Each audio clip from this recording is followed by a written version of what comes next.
Welcome NEET PG aspirants to our channel Gramedical, dedicated to medical counseling. We're honored to have you join us on this platform tailored to guide you through your journey towards achieving your medical aspirations. Stay tuned for valuable insights, expert advice, and support to help you navigate the challenges ahead and reach your goals in the medical field. The progress, we are expecting to increase roughly around 8,000 seats based on the number of applications which we have received in this academic year, which includes both UG and PG seats. This is the first time that the total number of MBBS seats for which counselling is underway has decreased as compared to the total number of seats in the last academic session. How do you plan to address this? Because of the ongoing inquiry, numbers of seats may have been reduced, but overall the number of seats are eventually going to increase by 8,000 or even more after the completion of the total inspection process. Over 2.4 lakh candidates have appeared for the NEET PG this year, while the number of seats are much lesser as the inspections have not yet been held. How do you plan to tackle this? Coming to the PG counselling, we have already initiated the process simultaneously for the PG inspections, and PG counselling is going to take place in the month of September, and we are confident that new seats will be also added to the PG counselling process.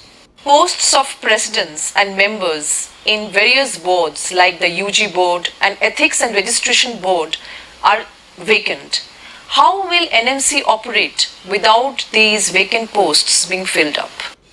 As far as I know, the UG board and EMRB board president posts are vacant. Also the member posts are vacant, and part-time members posts are also vacant, which is under the process by the government.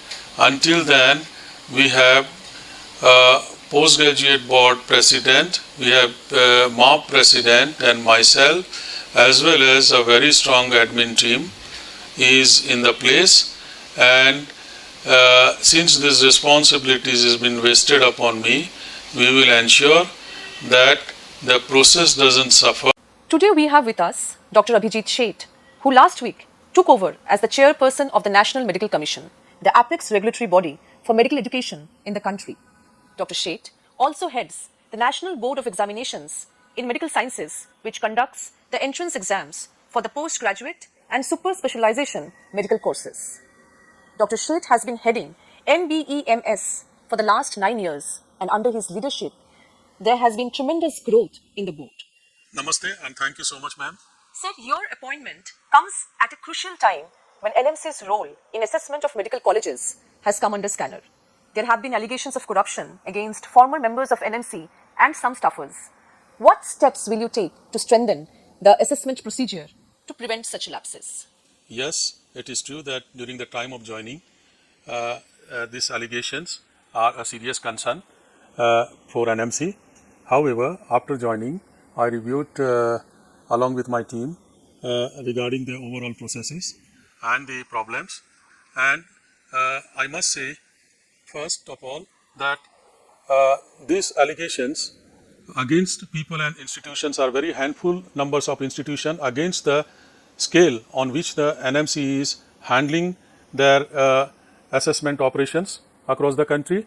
Hence, it will be unfair to say that the whole system is having a problem. Simultaneously, we take this as a serious concern, and NMC has already adopted a zero tolerance policy, and they have taken immediate step to regulate the people and institutions who are alleged in this issue, and appropriate action has been taken against them. Coming to the next point, that how we can improve our assessment. So before my joining, NMC has already introduced some of the system to get away from the physical dependency of inspection, which include institutionalization of self-assessment reports, deployment of central control and command center for NMC inspections via CCTV surveillance, and a bus system to monitor the faculty and the hospital staff. NMC Act provide enough provisions to ensure that any deviation from the standard of practice will be taken seriously, and appropriate regulatory or penalization action will be taken to ensure that the maximum compliance has been achieved. What we are going to do now after my joining with our team is going to have a detailed root cause analysis of the problem, and based on the problem we will find out shortcomings, any area for the improvements, and at the same time we will ensure that one, the regulatory mechanism has to be strengthened based on our root cause analysis, and also we need to take adequate steps to ensure the further prevention of such alleged incidences. Counselling for NEET UG is already underway. However, inspection of many of the UG medical colleges which have applied for increase of seats or for starting of MBBS courses has not yet begun. So, will the new seats be added for this academic year, or will they be carried forward to the next session? Yeah, along with my appointment, the MARC president, which is the president for the assessment board, has been already appointed, and we have taken this completion of inspection on the priority base, and assessments are under the progress. We are expecting to increase roughly around 8,000 seats based on the number of application which we have received in this academic year, which includes both UG and PG seats. This is the first time that the total number of MBBS seats for which counselling is underway has decreased as compared to the total number of seats in the last academic session. How do you plan to address this? Because of the ongoing inquiry, numbers of seats may have been reduced, but overall the number of seats are eventually going to increase by 8,000 or even more after the completion of the total inspection process. Over 2.4 lakh candidates have appeared for the NEET PG this year, while the number of seats are much lesser as the inspections have not yet been held. How do you plan to tackle this? Coming to the PG counselling, we have already initiated the process simultaneously for the PG inspections, and PG counselling is going to take place in the month of September, and we are confident that new seats will be also added to the PG counselling process. Posts of presidents and members in various boards like the UG board and ethics and registration board are vacant. How will NMC operate without these vacant posts being filled up? As far as I know, the UG board and EMRB board president posts are vacant. Also, the member posts are vacant, and part-time members posts are also vacant, which is under the process by the government. Until then, we have postgraduate board president, we have the MARC president and myself, as well as a very strong admin team is in the place. And since this responsibilities has been vested upon me, we will ensure that the process doesn't suffer with the timeline and to initiate any reforms. So we are expecting that all other posts will be filled up and the processes will get streamlined in next couple of months.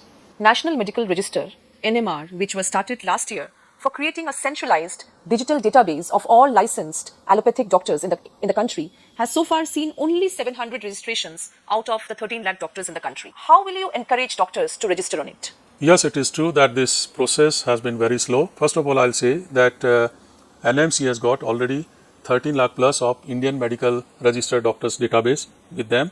NMR is a upscaling of this database, which needs better coordination with the state medical councils, as well as we need to speed up our IT processes and to add on to some of the tools like artificial intelligence and some IT tools to ensure that within the defined timeline, the sustained improvement in the process happens.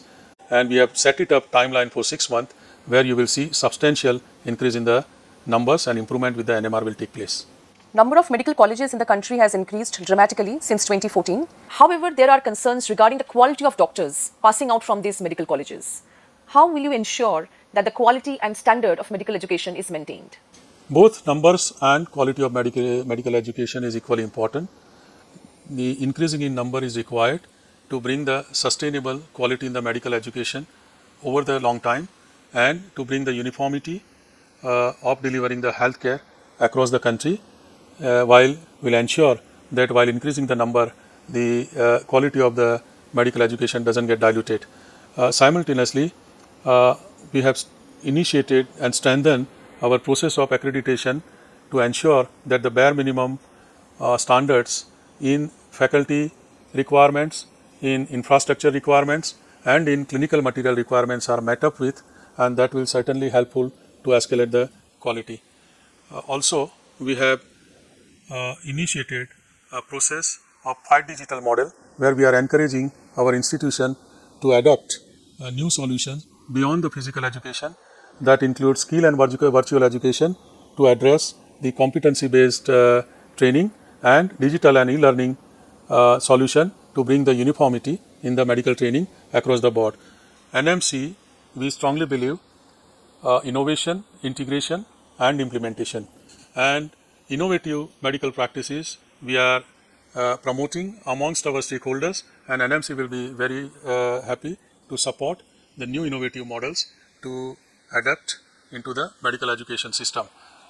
Simultaneously, when it comes to the integration, we have realized that lot of clinical material is there with private hospital setups as well as the governmental hospital which are not utilized in the NMC training program, and we want to tap this opportunity to integrate these institutions for the medical education purpose to ensure that we can get better clinical resources for the aspiring medical students, and hence the integration is very important, and this is the concept which my team would like to take it forward, and we are going to stay very strong at the implementation of whatever the reforms are there. The National Exit Test next for final year MBBS students as envisaged in the NMC Act was to be implemented within 3 years of the enforcement of the Act. When will next be held and from which batch will it be implemented? Test is a novel concept without any doubt, but there are many unanswered questions.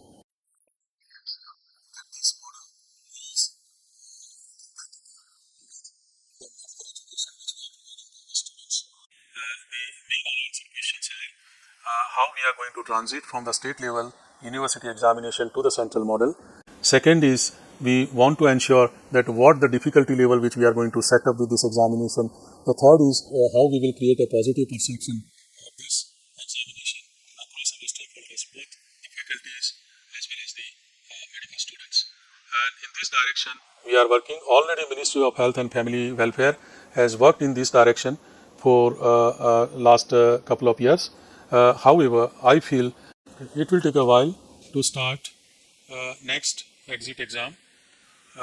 We need consensus amongst all stakeholders and student perspectives regarding any concerns for this examination should be addressed, and their confidence level for this examination should be created, and it should allay the fear among the student that this examination is not going to be difficult for them, but it is going to be the fair assessment for them.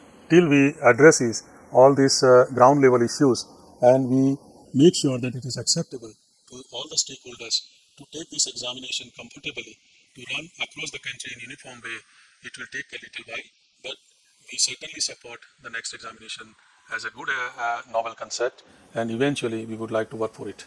There has been an increase in the instances of suicides by resident doctors due to heavy workload and other issues. What steps NMC will take to address these issues? The NMC accords highest priority to mental health, well-being and professional dignity of the resident doctors. Under the Postgraduate Medical Education Regulation 2023, Regulation 5.2 and Regulation 5.5 addresses all the issues related to well-being of the doctors, including their working environment, including their relaxation, including their stress level, and including their mental well-being. We have also simultaneously acted on another act which is Ragging in the Medical Colleges Institution Regulation 2021, require annual compliance reporting by institutions, and stipulate punitive measures against the offenders. In 2024 February, NMC constituted 15-member National Task Force for Mental Health, recommending centralized report of suicide, supportive institutional environment, systemic reforms, and regular training. And students can lodge their complaint through NMC grievance portal, and colleges are bound by 2021 anti-ragging regulations to report compliance and take punitive actions as and where required. Additionally, the clarification issued on 28th of August 2024 eased academic pressure by stipulating that a student shall not be barred from appearing in the examination on account of non-approval of the dissertation or thesis by the head of the department. Through above measures, NMC continues to work proactively with all stakeholders to ensure the physical, mental, and emotional well-being of the resident doctor, and NMC is committed to protect it. Thank you, sir, for speaking to PTI. Thank you so much.